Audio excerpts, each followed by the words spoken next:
Այն ամենն է, ինչ մնացել է Արմավիրի մարզի Զվարթնոց թաղամասում գտնվող գազալցակայանից, պայթյունը տեղի է ունեցել վաղ առավոտյան։ Տուժածները 3-ն են, նրանցից 2-ը ազգային ժողովի նախկին պատգամավոր Հակոբ Հակոբյանի հարազատներն են, որդին եւ եղբայրը, 2-ն էլ Արմեն Հակոբյան։ Այրվածքներ է ստացել նաեւ գազալցակայանի աշխատակից Արթուր Գասպարյանը։ Այրվածքաբանության հիվանդանոցում բժիշկները հատկապես ծանր են գնահատել ավագ Արմեն Հակոբյանի վիճակը։ Որովայնի գրեթե բոլոր մասերում կան այրվածքներ տարբեր աստիճանի։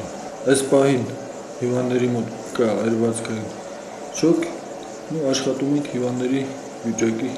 դուրս բերել շոկային վիճակից։ Գազալցակայանը, որն ընդամենը 1 շաբաթ առաջ էր տուգանվել անվտանգության նորմերին չհամապատասխանելու համար, պատկանում է հենց Հակոբ Հակոբյանին։ Ըստ հրդեհային եւ տեխնիկական անվտանգության տեսչության պետի, լցակայանը չէր անցել նաեւ փորձաքննություն։ Տարին մեկ անգամ պարտավոր է անցնել տեխնիկական անվտանգության փորձաքննություն, բայց նրանք չեն անցել, որի պատճառով երևի թե պայթյունը արել է։ Տեսախցիկի առաջ Հակոբ Հակոբյանը չցանկացավ խոսել։ Նախնական վարկածներից մեկի համաձայն կրակն առաջացել է ճնշման կայանում, հասել Հակոբյանների Volkswagen մեքենային եւ տեղի է ունեցել պայթյուն։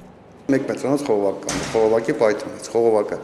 պայթել է եւ այդ գազը ալիքները լցվել են լցակայանում։ Հիմնականում դա է։ Գազալցականներում հաճախակիացած պայթյունները մտահոգում են նախարար Արմեն Երիցյանին։ Պատճառն ըստ նրա անվտանգության կանոնները չպահպանելն է եւ փորձաքննությունների շրջանցելը։ Անցնում են փորձաքննությունները, բայց հիմնականում լիցքավորում են շատ խախտումներ է լինում, պետք է մենք մտածենք, որ այս ուղղությամբ ավելի խիստ մոտեցում ցուցաբերենք։ Դեպքի առիթով հարուցվել է քրեական գործ, անվտանգության պահանջների չհամապատասխանող ծառայություններ մատուցելու հոդվածով։ Աղվան Ասոյան, Ալբերտ Գալստյան, ժամը լրատվական։